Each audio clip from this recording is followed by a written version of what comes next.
오늘 우리가 다 함께 나눌 말씀은 요한복음 2장 23절부터 25절 그리고 3장 1절부터 21절까지의 말씀입니다.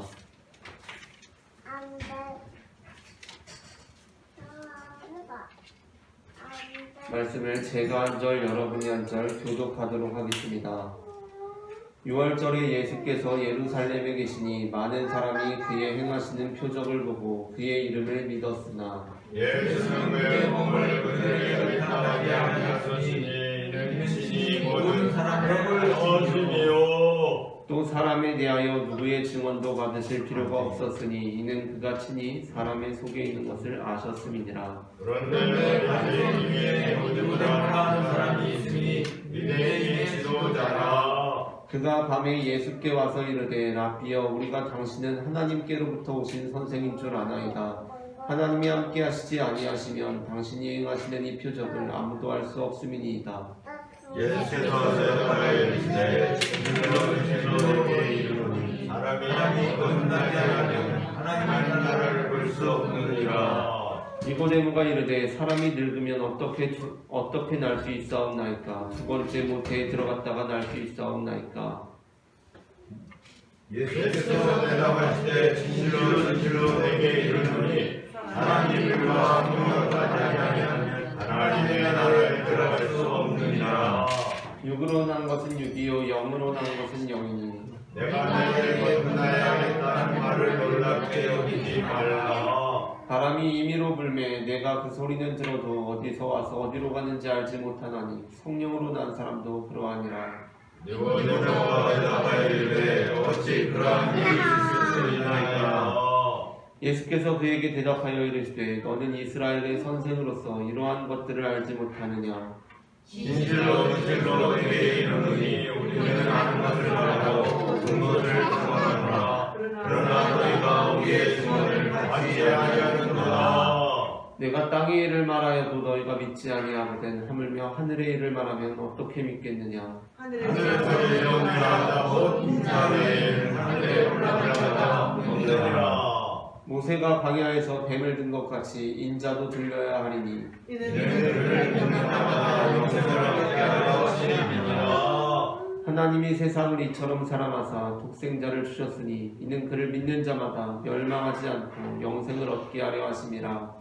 하나님이 세상에 보내신 것은 세상을 심판하려 하심이 아니요 그로 말미암아 세상이 구원을 얻게 하려 하심이라.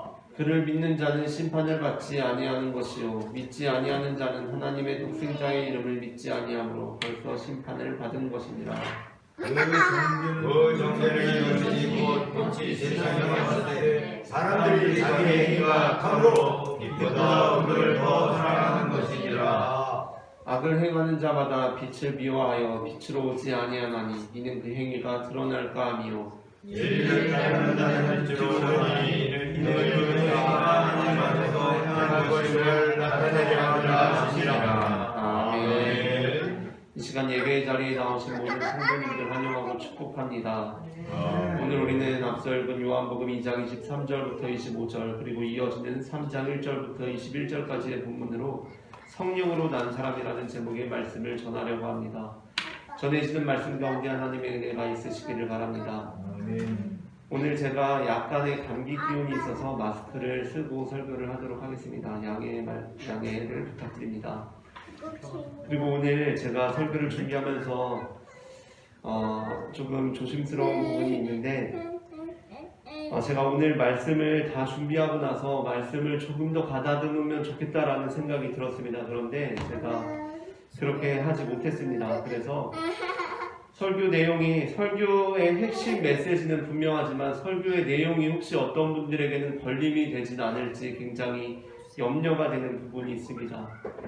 그래서 제가 오늘 전하고자 하는 메시지는 우리가 어떻게 이 땅 가운데 하나님의 나라를 이루어가야 하는가, 어떻게 정말 비둘기처럼 순결하지만 뱀처럼 지혜롭게 이 땅 가운데 하나님의 나라를 이루는 길은 무엇인가 라는 것에 대해서 말씀을 전하려고 하고, 또 말씀의 중간중간에 말씀을 그래서 드리겠지만 오늘 말씀드리는 것은 저 역시도 오늘 본문을 다루면서 경험하게 되었는데 오늘 말씀은 굉장히 신앙적인 수준이 높은 분들에게 해당되는 말씀입니다. 그 신앙적으로 높은 분들이라고 칭하는 데에는 제가 느낄 때에 저 정도의 믿음은 속하지 않는다고 제가 그렇게 느껴질 정도로 신앙의 수준이 굉장히 높으신 분들에게 이 말씀이 해당될 것이고 이 본문이 해당될 것이고 하나님의 나라를 이룸에 있어서 분명히 이러한 세계가 있다라는 것을 말씀을 드리고자 하고요.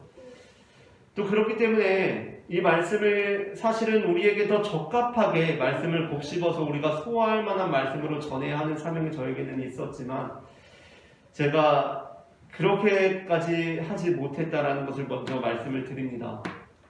영화를 보다 보면 미성년자 관람 불가인 영화인데도 불구하고 그 주는 메시지 자체는 굉장히 유익한 영화들이 있습니다. 미성년자 관람 불가라고 해서 다 안 좋은 영화가 아니라 미성년자 관람 불가할 정도로 자극적인 장면이 많이 나오긴 하지만 핵심 메시지라든가 우리에게 생각해보게끔 하는 내용들이 굉장히 풍성한 영화들이 있다는 것입니다. 오늘 말씀을 전하기에 앞서서 제가 그러한 마음이 듭니다. 이 말씀이 미성년자 관람 불가의 말씀이 될지도 모르겠다라는 생각이 듭니다. 그래서 사실 그러한 영화를 보고 나면 이 영화의 자극적인 부분들을 좀 제하고 청소년들도 어린이들도 볼 수 있을 정도의 영화였다면 얼마나 좋을까라는 생각을 하게 됩니다. 그래서 그렇게 잘 전할 수 있었다면 좋았겠지만 준비된 내용이 조금 걸림이 될지도 모르겠다라는 생각이 들기도 하면서 그 부분을 양해하고 우리가 이 말씀을 듣게 된다면 이 말씀에서 전하고자 하는 내용이 무엇일까 우리가 분명히 생각해 볼 만한 주제들이 많은 말씀이라는 고민 끝에 이 말씀을 전하게 된다는 것을 먼저 말씀을 드립니다. 오늘 본문 8절에서 예수님께서는 니고데모에게 이렇게 말씀하십니다. 다 함께 8절 말씀을 합독하겠습니다. 바람이 임의로 불매 네가 그 소리는 들어도 어디서 와서 어디로 가는지 알지 못하나니 성령으로 난 사람도 다 그러하니라. 아멘. 이 말씀은 성령으로 난 사람이 어떠한 사람들이다라고 말씀하고 계신 것입니까? 성령으로 난 사람을 우리가 보고 명확하게 저 사람은 성령으로 난 사람이다라고 알 수 있다는 말씀입니까? 아니면 성령으로 난 사람을 파악하기가 어렵다라는 말씀입니까? 우리가 이 본문을 지금 눈으로 보고 있으면서도 이상하게도 거의 대부분의 경우 이 본문을 성령으로 난 사람을 우리가 알 수 있다라는 쪽으로 해석합니다. 물론 우리는 성령으로 난 사람을 알 수 있습니다. 그리고 이 시대가 어떠한 시대인지 우리는 분별할 수 있습니다. 예수님께서는 열매를 통해 계절의 변화를 통해서 우리가 그러한 것들을 알 수 있다라고 말씀하신 바 있습니다. 마태복음 7장 17절부터 20절까지의 말씀을 합독하겠습니다. 이와 같이 좋은 나무마다 아름다운 열매를 맺고 못된 나무가 나쁜 열매를 맺나니 좋은 나무가 나쁜 열매를 맺을 수 없고 못된 나무가 아름다운 열매를 맺을 수 없느니라. 아름다운 열매를 맺지 아니하는 나무마다 찍혀 불에 던져지느니라. 이러므로 그들의 열매로 그들을 알리라. 아멘. 그들의 열매를 보고 그들의 나무를 명확하게 알 수 있다는 것입니다. 누가복음 21장 29절부터 31절 말씀입니다. 합독하겠습니다. 이에 비유로 이르시되 무화과 나무와 모든 나무를 보라. 싹이 나면 너희가 보고 여름이 가까운 줄을 자연히 아나니 이와 같이 너희가 이런 일이 일어나는 것을 보거든 하나님의 나라가 가까이 온 줄을 알라. 아멘. 나무에 싹이 나는 것을 보고 계절이 변하는 것, 하나님의 나라가 가까이 오는 것을 알 수 있다는 말씀입니다. 우리는 열매를 보고 그 사람이 어떠한 사람인지를 알 수 있습니다. 우리는 나무에 싹이 나는 것을 보고 계절의 변화를 알아챌 수 있습니다. 그래야 합니다. 그러나 요한복음 3장에서 예수님께서 니고데모와 대화를 나누시면서 바람이 임의로 불매 내가 그 소리는 들어도 어디서 와서 어디로 가는지 알지 못하나니 성령으로 난 사람도 다 그러하니라 라고 말씀하신 것은 우리가 바람이 어디서 와서 어디로 가는지 아는 것처럼 바람이 어디서 와서 어디로 가는지 알 수 있는 것처럼 성령으로 난 사람도 너희가 다 알 수 있다라는 것이 아니었습니다. 예수님께서는 이렇게 말씀하십니다. 바람이 임의로 불매 네가 그 소리는 들어도 어디서 와서 어디로 가는지 알지 못하나니 성령으로 난 사람도 다 그러하니라. 바람이 어디서 와서 어디로 가는지 우리가 알지 못하는 것처럼 성령으로 난 사람도 알 수가 없다는 것입니다.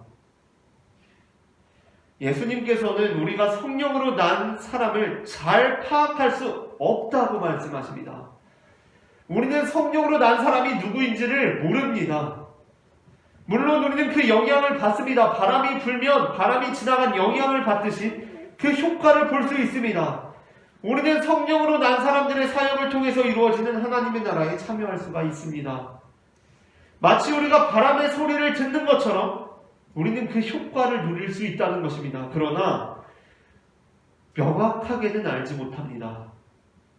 예수님께서는 유대인의 지도자 바리새인인 니고데모가 밤중에 예수님을 은밀하게 찾아왔을 때 그에게 이런 말씀을 하셨습니다.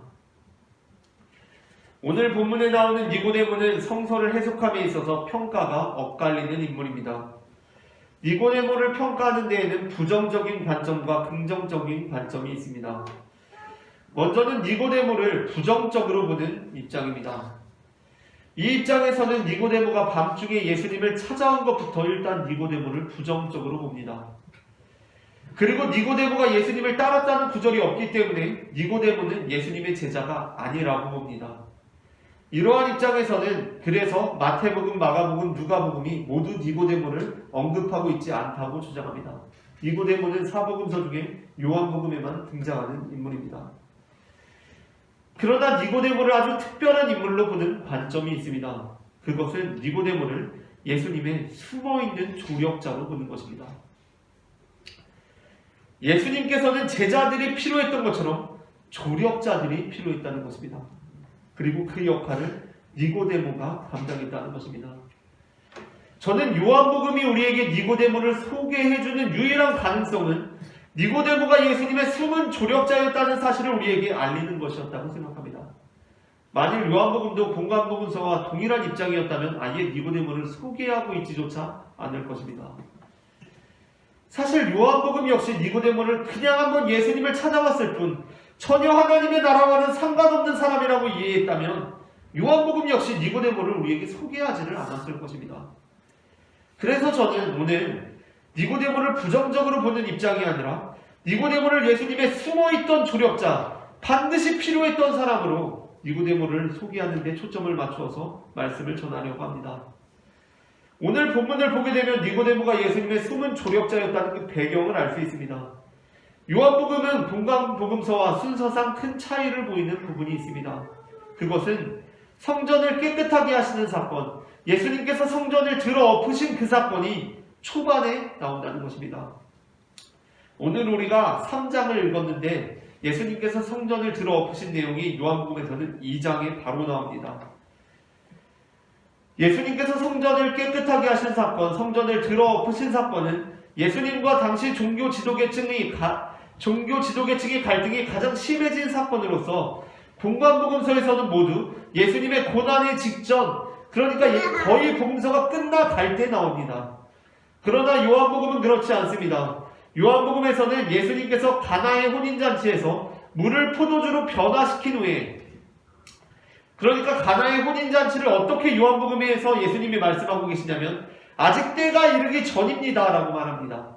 그렇게 말씀합니다. 그러니까 때가 이르기도 전에 행하신 그 기적 바로 이후에, 그러니까 이제 때가 이른 그 사역의 시작으로 예수님께서 행하신 성전을 깨끗하게 하신 그 사건 바로 이후에 니고데모를 만난 사건이 나옵니다. 그렇고 보면 니고데모가 예수님을 찾아온 이 사건이 지금 심상치 않은 사건이라는 것입니다. 예수님께서는 성전을 깨끗하게 하심으로써 제사가 드려지는 성전을 다 뒤집어 엎으심으로써 자신이 어떠한 분이신지를 만천하에 드러내셨습니다. 예수님께서는 성전 제사를 거부하신 분이셨습니다. 예수님께서는 제사 지내는 것을 거부하셨습니다. 왜 그러셨습니까? 예수님께서는 자신이 모세가 뱀을 들어 올린 것처럼 새롭게 들어 올려질 자로 예수님께서 자신을 나타내셨기 때문입니다. 제사를 드려서 구원받는 것이 아니라 이 뱀을 보는 자마다 구원받을 것이다. 예수님께서 그렇게 묘사하시고 말씀하셨기 때문입니다. 여기서도 예수님께서 굳이 옛 뱀, 모세가 들어올린 그 놋뱀, 뱀을 가리킨 것이 굉장히 중요한 부분입니다. 예수님께서는 성전 제사를 거부하시고 바라볼 뱀으로서 자기 자신을 나타내셨습니다. 그렇게 예수님께서는 성전 제사에 도전하시는 분이셨습니다. 그분께 유대인의 지도자인 바리새인 니고데모가 나온 것입니다. 니고데모는 무엇으로 인해 예수님께 나온 것입니까? 니고데모는 분명 기존의 성전 제사에 대한 문제의식을 가지고 있던 인물이었을 것입니다. 그는 온전한 제사에 대한 열망이 있는 사람이었을 것입니다. 그렇기 때문에 니고데모는 예수님께서 성전에서 소란을 일으킨 것을 직접 보았든지 소문을 들었든지 그 장면을 목격하고 예수님께 나옵니다. 그러한 그 니고데모에게 예수님께서 자신의 메시지를 압축하는 말씀을 하십니다. 16절부터 18절 말씀입니다. 우리에게도 아주 익숙한 예수님의 사역의 핵심을 요약하는 이 말씀을 다 함께 합독하겠습니다. 하나님이 세상을 이처럼 사랑하사 독생자를 주셨으니 이는 그를 믿는 자마다 멸망하지 않고 영생을 얻게 하려 하심이라. 하나님이 그 아들을 세상에 보내신 것은 세상을 심판하려 하심이 아니요 그로 말미암아 세상이 구원을 받게 하려 하시리라. 아멘. 이어서 읽겠습니다. 그를 믿는 자는 심판을 받지 아니하는 것이요 믿지 아니하는 자는 하나님의 독생자의 이름을 믿지 아니하므로 벌써 심판을 받는 것이라. 아멘. 이 말씀이 예수님께서 니고데모에게 하신 말씀입니다. 굉장히 유명한 말씀 아닙니까? 하나님이 세상을 이처럼 사랑하사. 이 말씀을 예수님께서 니고데모에게 하셨다는 것입니다. 예수님께서는 그를 믿는 자마다 구원을 받을 것이다. 그 놋뱀을 보는 자마다 구원을 받을 것이다. 성전 제사에 대해 도전하고 계십니다. 우리가 예수님 사역의 핵심이자 성경에서 제일 중요한 말씀으로도 꼽는 이 말씀에서 이 말씀이 예수님께서 바로 니고데모에게 하신 말씀이라는 것입니다. 그리고 후반부에 자신에게 나온 니고데모의 걸음을 격려하면서 그를 그 모습 그대로 받아들이시는 예수님의 말씀입니다. 다 함께 합독하겠습니다. 그 정죄는 이것이니 곧 빛이 세상에 왔을 때 사람들이 자기 행위가 악함으로 빛보다 어둠을 더 사랑한 것이니라. 악을 행하는 자마다 빛을 미워하여 빛으로 오지 아니하나니 이는 그 행위가 드러날까 함이요 진리를 따르는 자는 빛으로 오나니 이는 그 행위가 하나님 안에서 행한 것임을 나타내려니와 하시니라. 아멘. 예수 그리스도의 빛 안에서 모든 것이 드러날 때 겉으로는 부정한 듯 보였으나 정말 그 삶이 의로운 사람은 그 자리가 구원의 자리가 될 것입니다. 그러나 예수 그리스도의 빛 안에서 모든 것이 드러날 때 모든 것이 깨끗한 것처럼 보였으나 그 삶이 온전치 못했던 사람은 그리로 나올 수가 없을 것입니다. 모든 것이 밝히 드러날 것이기 때문입니다. 이 본문 요한복음 3장 19절부터 21절에서 예수님께서는 밤중에 자신을 찾아온 니고데모의 행위를 의로운 행위로 여기고 계십니다. 밤에 찾아왔다고 책망하는 것이 아닙니다. 계속 어떤 사람들이 니고데모가 밤에 찾아온 것을 책망하고 잘못된 것이라고 하는데 밤에 찾아온 행위를 예수님께서는 책망하지 않으십니다. 밤에 빛을 찾아온 그의 행위는 의로운 행위입니다. 악을 행하는 자들은 빛을 미워해서 빛으로 오지 않습니다. 그러나 진리를 따르는 자는 빛으로 옵니다. 그러니까 우리는 니고데모가 밤중에 예수님을 찾아왔다고 해서 그를 비겁하다거나 여전히 세상적인 것들을 포기하지 못했다고 평가해서는 안 됩니다. 예수님께서는 그를 이렇게 어둠 속에서 빛으로 나온 자로 평가하셨기 때문입니다. 이러한 배경을 볼 때 예수님께서는 니고데모에게 자신의 숨은 조력자가 되어줄 수 있는지를 물으셨고 니고데모는 그 예수님의 청에 암묵적으로 응답했다고 볼 수 있습니다.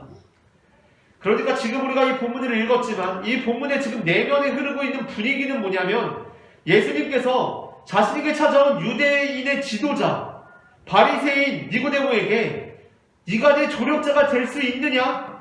라고 물으셨고 니고데모는 그 예수님의 청에 암묵적으로 응답했다는 것입니다. 그게 이 본문의 지금 내면에 이면에 흐르고 있는 분위기라는 것입니다. 우리는 지금 이 본문의 기운과 분위기를 느낄 수 있어야 합니다. 예수님께서는 지금 방금 성전을 뒤집어 엎으셨습니다. 그리고 나서 유대인의 지도자인 니고데모가 은밀한 밤중에 예수님을 찾아왔습니다. 이 긴장된 분위기를 지금 감지할 수 있어야 합니다. 둘 중 어느 누구도 자신의 속내를 노골적으로 드러내며 이야기를 나눌 수 있는 분위기가 아니라는 것입니다. 그래서 이 대화가 어렵게 느껴지는 것입니다. 이 대화가 무슨 이야기를 나누는지 모르겠는 것처럼 느껴지는 것입니다. 그러나 이 분위기를 안다면 우리는 알 수 있습니다. 예수님께서 성전을 뒤집어 엎으셨고 평소 성전 제사의 문제의식을 가지고 있던 유대인의 지도자, 그 유대교 지도자가 예수님께 나와왔습니다. 김지훈 감독이라는 사람이 연출하고 우리가 잘 알고 있는 송강호 배우와 공유 배우가 나왔던 밀정이라는 영화가 있습니다. 이 영화에서 송강호는 친일파 일본 경찰로 나오고 공유는 의열단원으로 나옵니다. 친일파 송강호는 원래 의열단원들을 색출하고 척결하는 일을 하는 사람입니다. 그러는 중에 송강호는 의열단원들을 색출하려는 과정에서 의열단원인 공유라는 인물을 접촉하게 됩니다. 비밀리에 공유가 이제 의열단원을 하고 있으니까 송강호가 공유가 의심쩍긴 하지만 한꺼번에 의열단원을 색출하기 위해서 공유에게 접근해서 얘기를 나누는 것입니다. 그러는 중에 이 친일파 일본경찰 송강호가 공유를 통해서 김원봉을 묘사한 정체산, 그러니까 의열단원의 수장이라고 할 수 있는 이병헌을 만나게 됩니다. 그러면서 그 마음에 요동이 생겨서 이중첩자의 역할을 하게 됩니다. 물론 이것은 영화의 내용입니다. 그리고 이 영화의 내용과도 사실 조금 다르긴 한데 저는 이 영화를 보면서 그런 생각을 하게 되었습니다. 그것은 어쩌면 우리나라의 독립을 위해서 끝까지 친일파인 척하면서 숨겨진 의열단원으로 이중첩자의 역할을 한 사람도 있었겠다라는 생각입니다. 이 영화가 사실 역사적인 배경을 갖고 있는 영화인데 지금도 이 송강호가 이 연기한 이 인물이 진짜 의열단원으로 해야 되냐 마느냐 역시 역사적인 논쟁 가운데 있다고 합니다.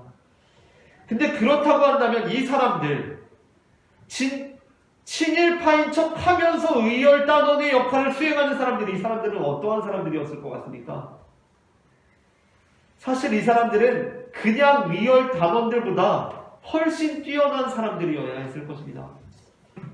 그러니까 보통 수준으로는 이 역할을 감당할 수가 없다는 것입니다. 이들의 애국심은 일반 의열단원들과는 비교할 수가 없는 것입니다. 기본적으로 의열단원들은 자신들이 의열단원이라는 이 자긍심이 있습니다. 소속감이 있습니다. 그리고 명예도 얻고 뭐 그럴 만한 기대가 있습니다. 물론 독립이 되지 않는다면 어쩔 수 없겠지만 그래도 의열단 활동을 하는 김에 그런 기대를 일반이나마 얻을 수가 있다는 것입니다. 자긍심 같은 겁니다. 그러나 친일파인 척하면서 의열단원으로 역할하는 사람들은 어떻겠습니까? 심지어 웬만한 의열단원들도 그 사람이 진짜 의열단원인지를 모릅니다. 그냥 친일파 경찰인 줄 압니다. 그냥 친일파인 줄 압니다. 임원 정도 돼야 그 사람이 우리의 조력자라는 걸 알고 있습니다. 그러니까 사실은 죽을 때까지, 아니 죽어서도 자기가 할 고생은 다 하면서도 명예를 얻지 못한다는 것입니다. 이들은 진짜 친일파가 아니기 때문에 사실상 친일파로서 누리고 있는 것들을 다 누리질 못합니다. 희생해야 합니다. 아니 오히려 더 불안하게 삽니다. 그런데 그러면서도 명예를 얻지 못한다는 것입니다. 저는 이 본문을 보면서 니고데모라는 인물이 어떠한 인물이었을지 생각합니다. 그리고 니고데모와 예수님께서 서로 대화를 주고받으면서 그 받았을 뜻이 무엇이었을지 생각해 봅니다. 예수님께서 성전을 깨끗하게 하신 후에 니고데모라는 사람이 예수님께 찾아왔고 그 유대인 지도자 니고데모가 예수님께 나왔을 때 예수님께서는 그에게 나를 따르라 라고 요청하지 않으셨습니다. 예수님께서는 그의 모습을 그대로 받아들이시면서 그의 조력을 요구하고 계십니다. 그 분위기로 읽어야 이 본문이 이해가 됩니다. 지금 니고데모가 유대교 지도자로 예수님께 나왔고 서로 그 긴장된 관계 속에서 서로 대화를 나누면서 그 뜻이 감추어져 있는 대화를 나누면서 예수님께서 지금 니고데모에게 이렇게 말씀하시는 것입니다. 이 말씀을 여러분만 읽어보도록 하겠습니다. 다 함께 읽겠습니다. 바람이 임의로 불매 네가 그 소리를 들어도 어디서 와서 지금 하는지 알지 못하나니 성령으로 난 사람도 다 들어오리라. 아멘. 성령으로 난 사람이 눈에 드러난다는 것입니까? 안 드러난다는 것입니까? 성령으로 난 사람이 눈에 보이질 않는다는 것입니다. 성령으로 난 사람은 보이지 않는다는 것입니다. 바람이 휩쓸고 가는 곳마다 바람이 지나간 자리는 분명하지만 그 바람 자체는 분명하게 인식되지 않는 것처럼 분명 그가 가는 곳마다 하나님의 나라가 이루어지지만 드러나지 않는 사람, 보이지 않는 사람, 아니 어쩌면 보이지 않는 것을 넘어서 적처럼 보이기까지 하는 사람, 분명히 친일파처럼 보이는 사람, 그가 예수님의 숨은 조력자 역할을 했다는 것은 요한복음 7장을 통해서 분명하게 나타납니다. 7장 1절부터 1절과 43절부터 53절 그리고 8장 1절의 말씀을 제가 한 절 여러분이 한 절 교독하도록 하겠습니다. 그 후에 예수께서 갈릴리에서 다니시고 유대에서 다니려 아니하심은 유대인들이 죽이려 함이로라. 예수로 말미암아 우리 중에서 증언이 되니 그 중에는 그를 잡고자 하는 자들도 있으나 손을 대는 자가 없었더라. 아랫사람들이 되는 사람과 바리새인들에게 오니 그들이 그때 어찌하여 다가오지 아니하였느냐. 아랫사람들이 대답하되 그 사람이 말하는 것처럼 말한 사람은 이때까지 없었나이다 하니 당국자들이나 바리새인 중에 그를 믿는 자가 있느냐. 율법을 알지 못하는 이들은 저주를 받는 자다. 그 중에 한 사람 곧 전에 예수께 왔던 니고데모가 그들에게 말하되 우리 율법은 사람의 말을 듣고 그 행한 것을 알기 전에 심판하느냐. 그들이 대답하여 이르되 너도 갈릴리에서 왔느냐 찾아보라 갈릴리에서는 선지자가 나지 못하느니라 하였더라. 각각 집으로 돌아가도 예수는 감람산으로 가시니라. 아멘. 예수님께서 유대로 다니려고 하지 않으셨습니다. 왜 그러셨습니까? 유대인들이 예수님을 잡아 죽이려고 했기 때문입니다. 그리고 바리새인 중에는 예수님을 믿는 사람들이 없었습니다. 그래서 바리새인 중에 그를 믿는 자가 있느냐? 라고 그렇게 말합니다. 그런데 본문에 자세하게 나와 있지는 않지만 바로 그 니고데모의 발언을 통해서 예수님을 잡아 죽이려고 했던 무리들의 입장이 누그러졌음을 우리는 알 수 있습니다. 이러한 것을 볼 때 요한복음은 우리에게 니고데모의 부정적 이미지를 제공한다고 볼 수가 없습니다. 우리가 요한복음을 통해 니고데모를 소개받는다면 니고데모는 부정적으로 묘사된 인물이 아니라 니고데모는 예수님을 위해 일한 숨은 조력자였음을 우리는 알아야 한다는 것입니다. 하나님께서는 숨은 조력자들을 통해서 일하십니다. 요즘 광고를 보니까 금연을 하는데도 금빛 조연이 있다고 합니다. 금빛 조연들의 도움이 필요하다는 것입니다. 광고에 보면 금연하는 사람을 도와주는 친구, 동료, 가족들이 등장합니다. 심지어 본인은 담배를 피우더라도 금연하는 사람이 잘 담배를 끊을 수 있도록 이야기해주고 배려해주는 것입니다. 정말 주변에 그러한 사람들이 있다면 금연하는데 굉장히 큰 도움을 얻을 수 있을 것입니다. 신학교에서 수업을 들으면서 어떤 이단 사이비 종교의 소름 끼치는 전도 전략에 대해서 들었던 적이 있습니다. 어떤 사람이 초등학교 때부터 알고 지낸 오랜 친구의 꾸준한 전도로 결국 20대 후반쯤 되어서 한 20여 년을 전도를 한 거죠. 이단 사이비 집회에 가게 되었습니다. 그런데 그는 거기서 깜짝 놀라고 말았습니다. 그 이유는 그 집회 자리에서 그가 아는 몇몇 사람들을 만나게 되었기 때문이었습니다. 자기가 한 20대 초반에 카페에서 일할 때 그 카페에 자주 와서 가벼운 대화 정도는 나누게 되었던 손님을 그 자리에서 만나게 되었습니다. 그리고 자기가 최근에 출근할 때 이제 항상 매번 같은 지하철 타게 되지 않습니까? 그리고 또 지하철 타면 항상 그 자리 그 칸에 타게 됩니다. 그런데 자기 맞은편에서 항상 어떤 책을 읽고 있던 회사원이 있었는데 그 사람을 그 자리에서 만나게 되었습니다. 그러니까 지금 지나고 나서 보니까 그 사람이 읽고 있던 책이 항상 그 종교에 관한 책, 그 제목이 나와 있는 책이었습니다. 그리고 대학 시절에 친하게 지내던 몇몇 선후배들 만나게 되었습니다.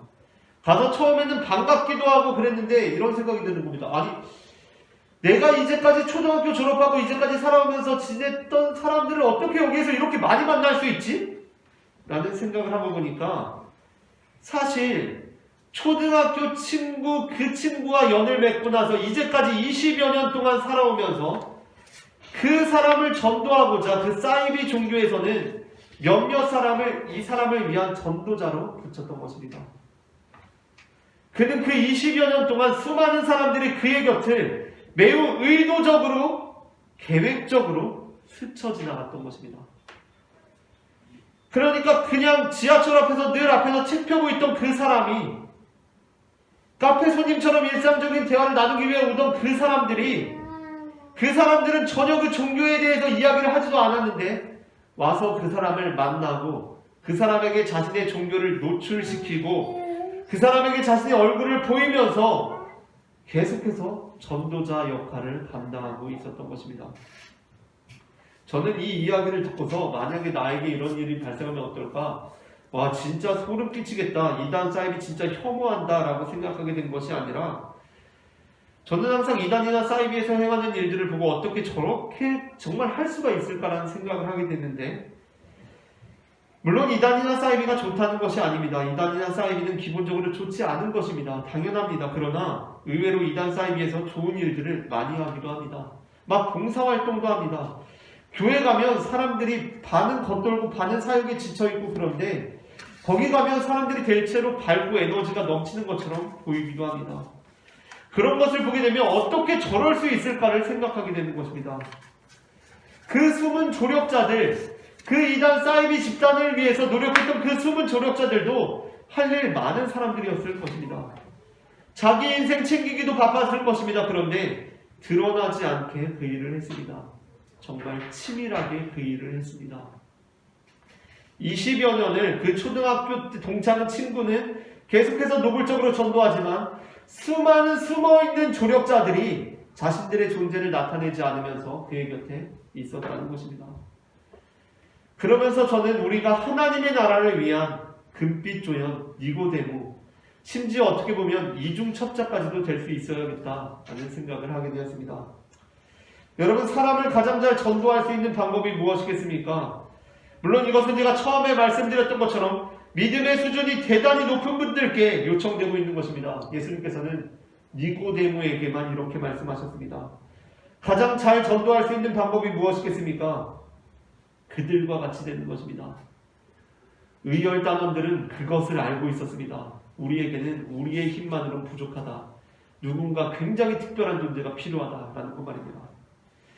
일본을 무너뜨리기 위해서는 의열단원이 되는 것도 중요합니다. 일본을 무너뜨리기 위해서는 의열단원이 많아져야 되고 의열단원이 돼야 합니다. 그런데 사실 의열단원들의 힘만으로는 부족합니다.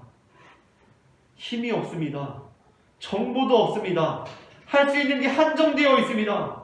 의열단에게는 무언가 진짜 특별한 존재가 필요합니다. 좀 더 뛰어난 존재가 필요합니다. 뭔가 좀 다른 역할을 해줄 만한 사람이 필요합니다.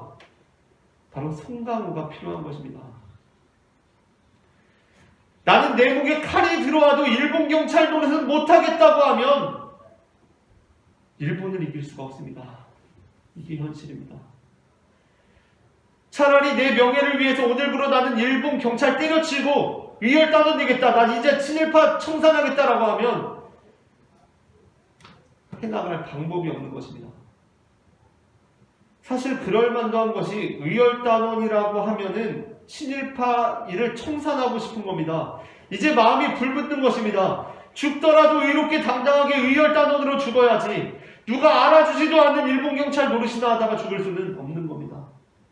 진짜 친일파여서 절대로 광복이 오지 않을 것이라고 생각하면서 일본 경찰 노릇하다가 죽을 수야 있겠지만 의열단원으로서 설령 나라에 광복이 오지 않는다고 하더라도 이 나라를 위해 목숨을 내놓겠다는 신념으로 살아가면서 드러나지 않게 일본 경찰을 하면서 사는 것은 절대로 쉬운 일이 아닙니다.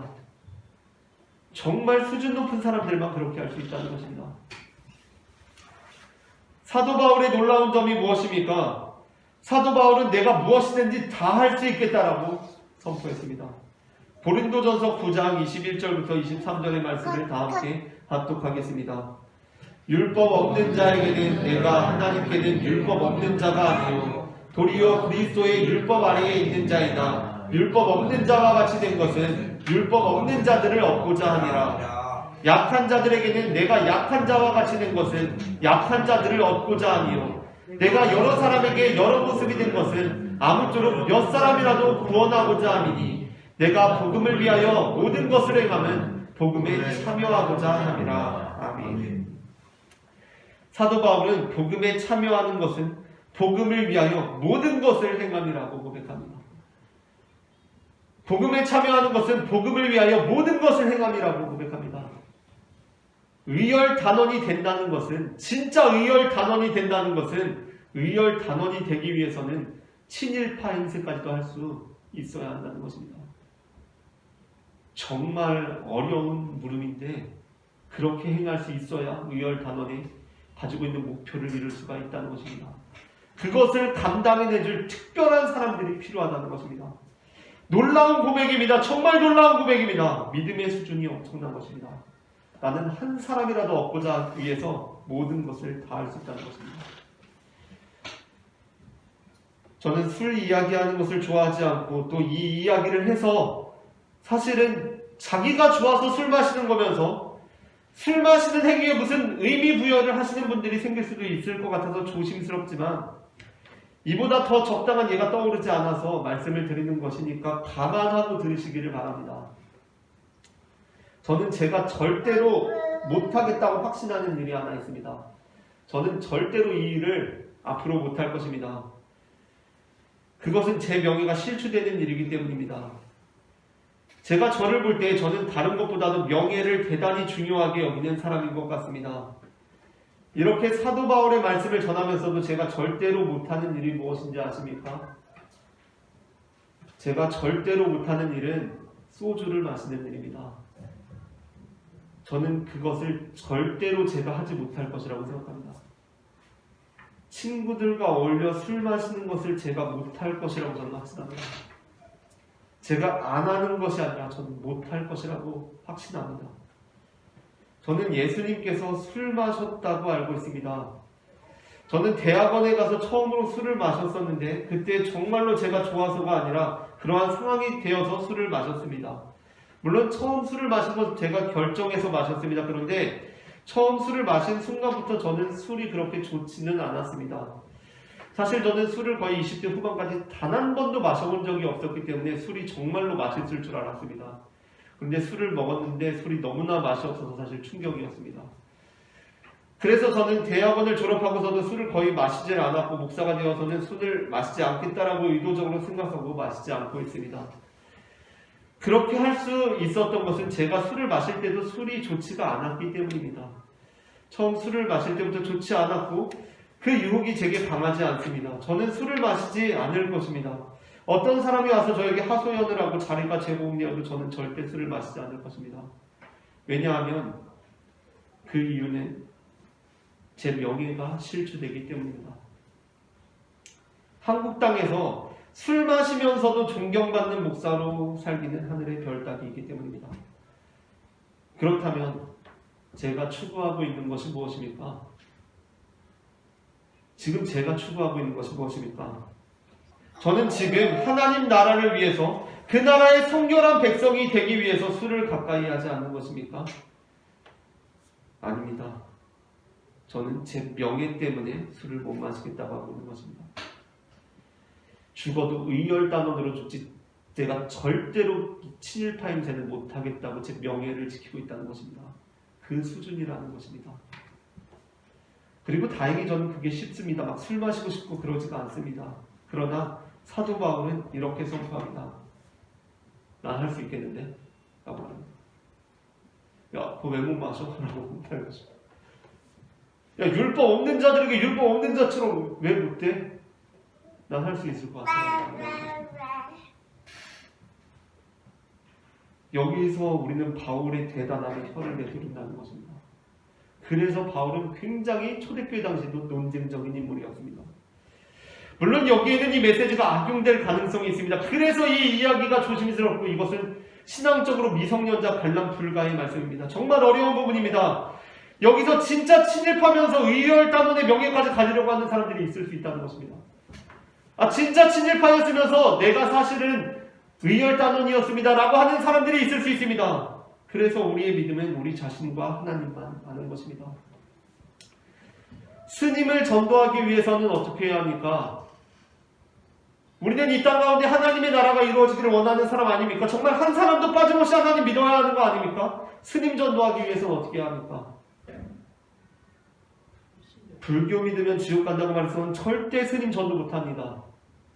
스님과 싸울 수는 있습니다. 불교와 대결해서 우리 기독교가 이길 수 있습니다. 그러나 스님을 전도하기 위해서는 그렇게 할 수 없습니다. 스님을 전도하기 위해 어떻게 해야 합니까? 스님의 마음을 열어야 합니다. 그러기 위해서는 절도 좀 가고 그들의 방식으로 인사도 나누고 그들의 예법도 따르고 그들의 경전이나 이런 거에 대해서도 좀 잘 알아야 합니다. 그러다 보면 기독교를 매우 싫어하던 스님이라고 할지라도 그냥 이용세라는 사람이랑 이야기를 나누다가 은근하게 기독교 정신과 메시지에 대해서도 젖어들 수 있지 않겠습니까? 그러면서 은근히 그렇구나, 내가 몰랐는데 예수님도 좀 좋은 분일 수 있겠는데 라고 생각할 수 있지 않겠습니까? 그러다가 내가 살아보니까, 내가 스님으로 살아보니까 불교에서 이야기하는 거 진짜 진리인 줄 알았는데 기독교에서 말하는 것도 크게 다르지 않은 거 아닌가라고 생각할 수 있지 않겠습니까? 그러다가 나중에는 야 진짜 내가 이제까지 몰랐는데 예수님이 진짜구나 라고 할 날도, 스님의 입에서 그런 고백이 나올 날도 있지 않겠습니까? 저는 지금 술과 불교에 대해서만큼은 이중첩자의 길을 포기하겠다는 선언으로서 이 설교를 하고 있습니다. 우리는 그럴 수 있어야 합니다. 그러나 그 길은 험난한 길입니다. 목사가 스님과 친하게 지내고 불교에 대해서 공부하고 약간 불교에 대해서 열려있는 것 같은 제스처를 취하는 것은 한국 교회 분위기상 대단히 위험한 태도입니다. 교인들의 비난을 받기 쉬운 일입니다. 만일 여러분이 어느 날 여기 온유교회에 와서 들어와 보니까 담임 목사가 스님이랑 불경 공부하고 있다고 생각해봅시다. 평일에 몰랐는데 어느 날 기도 좀 하러 와보니까 여기에 스님 와 있고 담임 목사가 스님과 불경 공부하고 있습니다. 그날부터 교회 떠나갈 사람들이 많을 것입니다. 담임 목사가 스님이랑 불교를 공부해요? 교회 떠나갈 사람 많습니다. 근데 그 담임 목사가 스님이랑 이번에는 불경 공부하고 다음번에는 성경을 공부하기로 했고, 담임 목사는 당연히 하나님 믿는 사람 아닙니까? 그러니까 스님이 이번에 불교 공부 내가 같이 해주고 다음에 성경 공부하면 이 스님은 분명 예수님 안 믿고는 못 버틸 거야 라는 믿음을 가지고 지금 그 일을 진행하고 있다면, 이제까지 그렇게 관계를 맺고 그쪽을 존중하고 여기까지 진행해 온 상황이라면 그것을 읽고 그러한 상황 속에서 성도를 잃는다는 것은 얼마나 안타까운 일이 되겠습니까? 우리는 지금 누구의 충실에서 살아가고 있습니까? 이용세 담임 목사는 지금 하나님의 시선을 바라보고 있습니까? 아니면 사람들의 시선을 바라보고 있습니까? 내가 불교의 호의적인 태도를 취했다가 사람들이 날 떠나가면 어떡하지? 그걸 두려워하고 있습니까? 아니면 하나님의 시선을 두려워하고 있습니까? 우리는 누구의 충실에서 살고 있습니까? 자기 자신에게 충실해서 살고 있습니까? 하나님께 충실해서 살고 있습니까? 사람들에게 보이는 것이 중요합니까? 하나님께 어떻게 보이느냐가 중요합니까? 저 역시 그 경지에 오르지 못했지만 진짜 레벨이 높은 사람은 자기 자신이 아니라 하나님께 충실한 사람입니다. 니고데모가 예수님을 찾아왔을 때 예수님께서 니고데모에게 너는 나를 따르라라고 하셨다면 니고데모에게 참 쉬운 이야기였을 것입니다. 너는 이제 나를 따르라라고 했다면 니고데모에게는 정말 쉬운 이야기였을 것입니다. 영화의 상황과는 조금 다르긴 하지만 공유랑 이병헌이 송강호에게 이야기를 나누다 보니까 뜻이 변한 것 같은데 우리 같이 의열단원합시다라고 했으면 송강호는 정말 쉬웠을 것입니다. 정말 쉬운 일입니다. 그러나 지금 그냥 친일파 자리에 명목상으로는 그대로 있고 일본 경찰로 있고 비밀리에 우리와 함께하는 겁니다라고 하면 정말 어려운 길입니다. 정말 어려운 길입니다. 이거 보통 길이 아닙니다. 예수님께서 유대인의 지도자 니고데모에게 요구하고 있는 것은 그냥 나를 따르라가 아닙니다. 유대인의 지도자 니고데모에게 예수님께서 요구하고 있는 것은 그냥 이제 나를 따라라 내 제자가 되라가 아닙니다. 바람이 임의로 불매 네가 그 소리는 들어도 어디서 와서 어디로 가는지 알지 못할 것이다. 성령으로 난 사람의 길은 그 길이다. 사람들이 아무도 너의 일을 몰라줄 것이다. 네가 위열단인지 아무도 모를 거다. 역사도 모를 거다. 너 그냥 친일파라고 할 거다. 근데 너 그 길을 갈 수 있겠냐? 그 효과는 분명하지만 아무도 너를 모를 텐데 그 길을 갈 수 있겠냐? 성령으로 난 그 사람의 길을 갈 수 있겠냐? 진짜 우리가 뭔가를 엄청나게 잘하는 사람을 보면 난 사람이라고 하지 않습니까? 그 길입니다. 성령으로 난 사람. 도대체 성령으로 난 사람이 누구입니까? 복음서의 성령으로 난 사람 예수님입니다. 성령으로 잉태된 자 예수 그리스도입니다. 그러니까 이 길은 예수님 수준의 길입니다. 하나님이 인간을 구원하시기 위해 인간이 되신 바로 그 길입니다. 원래 인간이 아닌데 하나님이 인간을 구원하시기 위해 인간이 되신 바로 그 길입니다. 그대는 율법 있는 자들을 구원하기 위해 율법 있는 자들이 될 수 있는가? 이것이 니고데모에게 주신 주님의 질문이었습니다. 나는 율법 없는 자들을 구원하기 위해 율법 없는 자도 되겠다. 이것이 사도 바울의 각오였습니다. 우리는 무엇을 위해 살고 있으며 무엇이 될 각오를 하고 있습니까? 저는 제가 믿는 대로 설교하고 설교하는 대로 제 믿음을 재구성하려고 애쓰는 사람인데 오늘 본문은 정말 너무나 큰 장벽을 만난 느낌이 들었습니다. 저는 못할 것 같다는 생각이 들었기 때문입니다. 저는 못할 겁니다. 저는 그냥 위열단원이나 진짜 잘 성장하는 베드로 정도의 깜냥, 그러니까 그 계열이지 니고데모 깜냥이 아닙니다. 니고데모의 수준은 베드로의 수준과 그 양이 아니라 질적으로 다른 일입니다. 정말입니다. 누차 말씀드리는 것은 주님의 메시지를 악용하지는 마시길 바랍니다. 사실 자기가 그냥 술 마시고 싶어서 마시는 거면서 늘 친구를 위해서라고 핑계를 대는 사람들이 있습니다. 심지어 자기가 술 마시고 싶어서 마시는 거면서 하나님의 나라를 위해서라고는 장난으로도 말하지 마시기를 바랍니다. 자기가 친일하고 싶어서 하는 거면서 나라와 민족을 위해서라고 말하는 진짜 나쁜 놈들도 있었을 것입니다. 그건 아니라는 것입니다. 그러나 또한 우리는 늘 이것을 유념해야 합니다. 저처럼 수준 낮은 사람은 다 알지 못하지만 지금도 하나님의 나라를 위해서 애쓰는 진짜 니고데모 같은 사람들이 있을 것입니다. 그 사람들이 사실은 진짜 대단한 사람들입니다. 그 사람들은 자신들의 명예까지도 내려놓은 사람들이기 때문입니다. 바울은 아니 무슨 사도라는 사람이 귀신한테 올려진 제사 음식을 먹느냐는 공격을 받아야 했습니다. 그러나 신이 사람의 속에 있는 것을 아시는 하나님께서는 그들의 중심을 보시고 판단하실 것입니다. 지금 이 시간에도 목회할 시간에 절에 가서 스님이랑 놀고 온다고 비아냥거림을 듣는 목사님들이 계십니다. 지금 이 시간에도 저 장로님 내가 지난번에 보니까 술 먹다라고 비난받는 장로님들도 계십니다. 물론 정말 불성실함과 방종으로 살아가면서 이 메시지를 또 자기들의 합리화하려는 분들이 계시다면 그들은 하나님 앞에서 심판을 면할 수가 없을 것입니다. 그러나 저는 우리가 그런 사람들을 비난하고 손가락질하기보다는 먼저 우리가 하나님과의 관계에서 우리가 하나님께 충실한 자들이 되기를 소망합니다. 정말 여러분이고 저고 사람의 시선을 의식하는 것이 아니라 하나님께 충실한 자들이 되기를 소망합니다. 제 명예를 챙기기에 급급한 것이 아니라 내가 나라와 민족을 위해서는 친일파 행세도 불사하겠다. 아무도 나를 알지 못할지라도 나는 그 길을 가겠다. 역사가 나를 알아주지 못하더라도 나는 그 길을 가겠다. 라고 말하는 사람들이 되시기를 바랍니다. 우리가 하나님과의 관계에 충실할 때 우리는 우리 주변에서도 하나님의 관계에 충실한 숨은 조력자들을 만나게 될 것입니다. 어느 동물원에서 재롱을 아주 잘 부리는 고릴라가 있었다고 합니다. 그런데 그 동물원에 큰일이 난 것이 고릴라가 아파서 병원에 가게 되었기 때문입니다. 고릴라가 재롱을 아주 잘 부려가지고 그 동물원 수입의 대부분을 차지하고 있었는데 그 재롱을 잘 부리는 고릴라가, 재주를 잘 부리는 고릴라가 이제 병원에 입원하게 되었으니까 이제 굉장한 타격이 찾아온 것입니다. 그래서 동물원에서 어떻게 할까 하다가 우리 저렇게 재주를 잘 부리는 고릴라를 구할 수 없으니까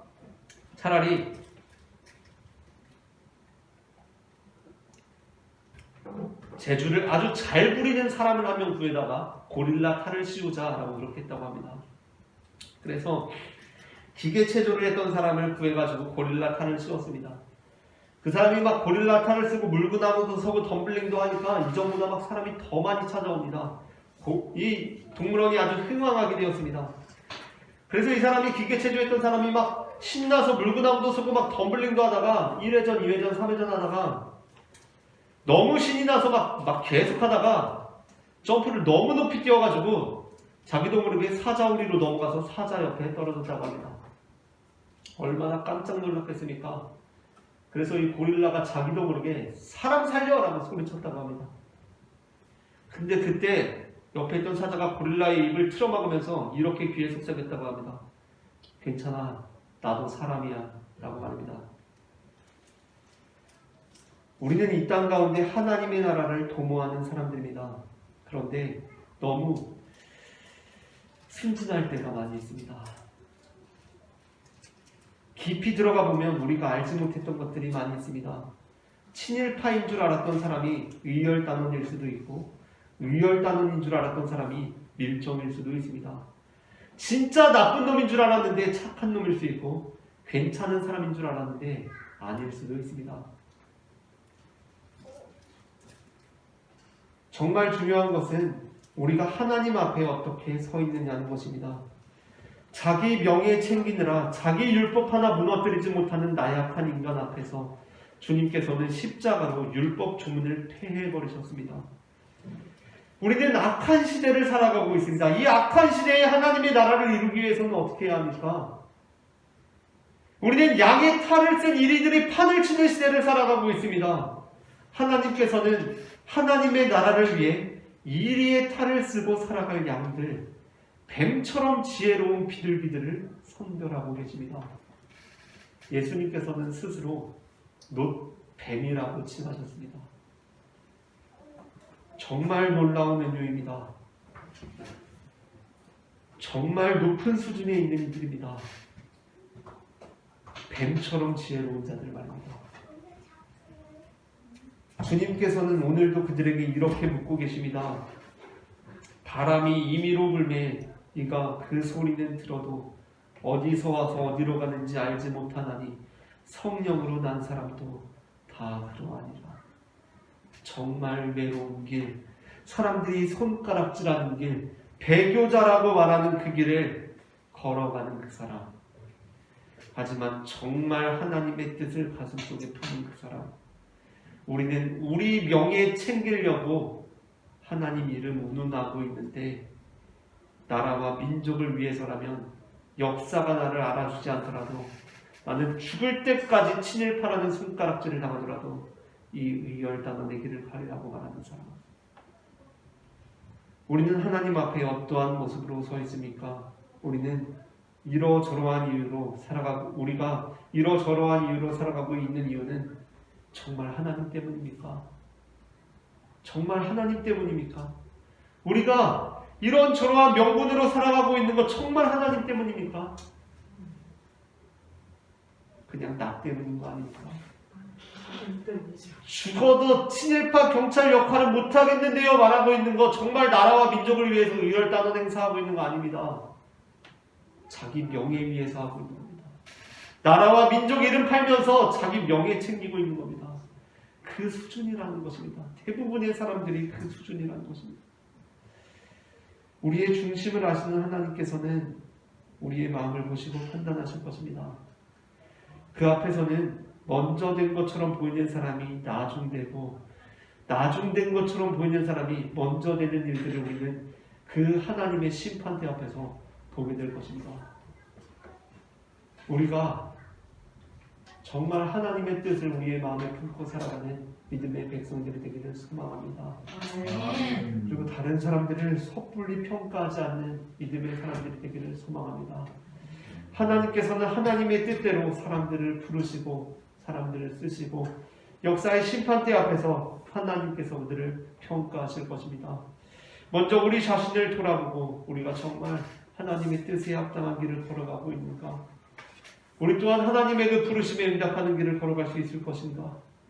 아무도 나를 알아주지 않더라도 바람이 임의로 불매 네가 그 소리는 들어도 어디서 와서 어디로 가는지 알지 못하지만 아무도 너를 모르지만 그 길을 갈 수 있겠느냐라고 물으셨을 때 니고데모와 같이 주님의 말씀에 응답하는 믿음의 사람들 되기를 소망합니다.